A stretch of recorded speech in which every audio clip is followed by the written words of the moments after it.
Historia bwana, Barcelona amevunja historia baada ya kufikisha mechi 106 ambayo wamefungana wao kwa wao, lakini amemfunga Real Madrid, lakini amevunja ile rekodi ambayo Real Madrid ilikuwa ameshikilia, ambayo ilikuwa amemfunga Barcelona mara 106.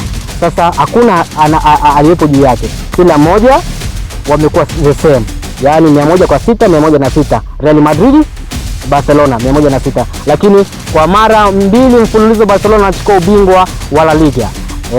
La Liga amechukua makombe 29, huku masibu wao Real Madrid anachukua makombe 36.